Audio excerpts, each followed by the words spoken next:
जय श्री राम बच्चों। आज हमारे महान जो संत हैं स्वामी श्री करपात्री जी महाराज, जो अब ब्रह्मलीन हो चुके हैं। ब्रह्मलीन का अर्थ होता है जो अब इस दुनिया में नहीं है, इस भौतिक दुनिया में हमारे पास नहीं है और भगवान में जाकर के समा चुके हैं, उन्हें ब्रह्मलीन कहा जाता है। आज इनका अवतरण दिवस है। अवतरण दिवस जयंती, इसका अर्थ होता है जिनका जो महापुरुष होते हैं और विशेष तौर पर जो तत्वज्ञानी संत होते हैं, भगवान को सही से जानने वाले ऐसे संतों का जन्मदिन नहीं कहा जाता है। जन्म दिवस भी कहना उतना उचित नहीं लगता है। उनके लिए अवतरण दिवस या फिर प्राकट्योत्सव कहा जाता है।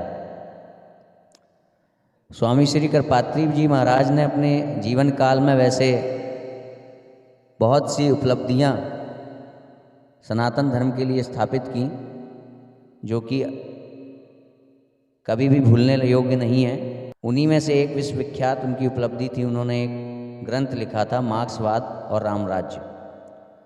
इस ग्रंथ के माध्यम से उन्होंने संसार भर में जितने भी मत प्रस्तुत किए गए हैं भारतीय संस्कृति के विरोध में, उन सब का खंडन प्रस्तुत कर दिया था, जिस कारण से पूरा विश्व डर गया था।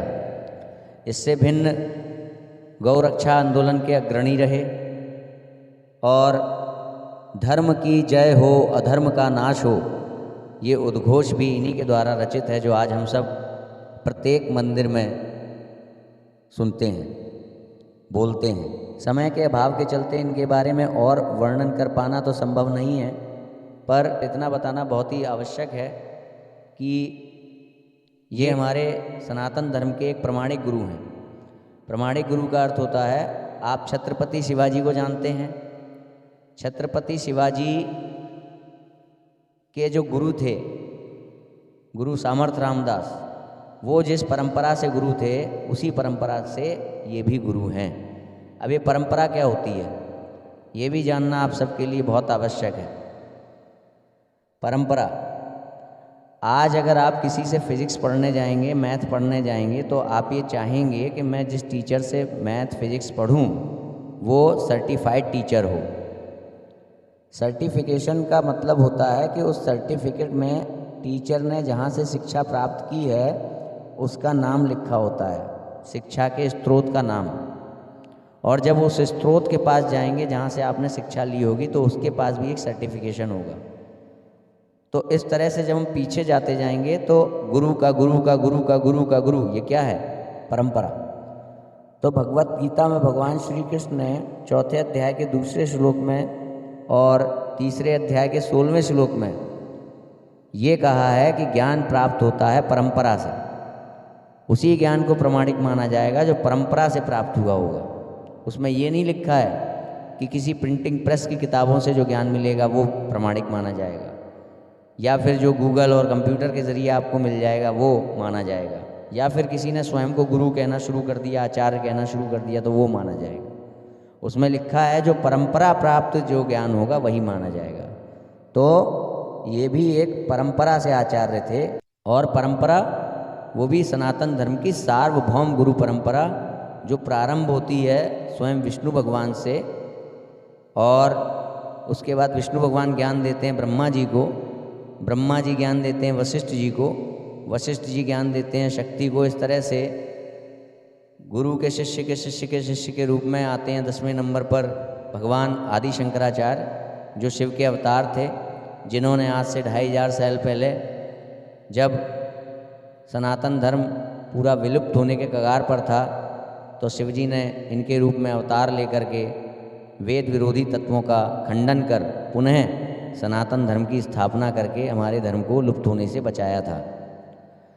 इसके बाद इनके द्वारा स्थापित की गई जो 4 पीठें हैं, जिस पे हमारे सनातन धर्म के अंतिम निर्णायक आचार्य विराजमान होते हैं, जिन्हें उस पीठ पर बैठने के कारण शंकराचार्य की उपाधि प्राप्त होती है।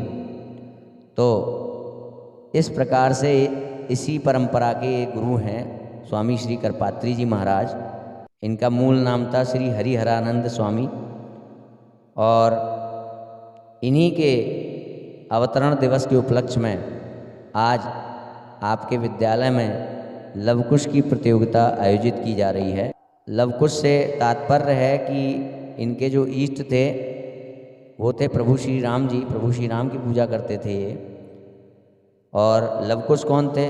प्रभु श्री राम के जो संतानें थीं। और इसके साथ ही साथ लवकुश वो थे जिन्होंने वाल्मीकि द्वारा रचित रामायण का पूरा गान किया था। तो हम गान करने का अर्थ है कि इनको पूरी रामायण के बारे में मालूम था। तो हम ऐसे बच्चों को ढूंढ रहे हैं जिन्हें श्री राम के बारे में, रामायण के बारे में, सनातन धर्म के बारे में मालूम हो।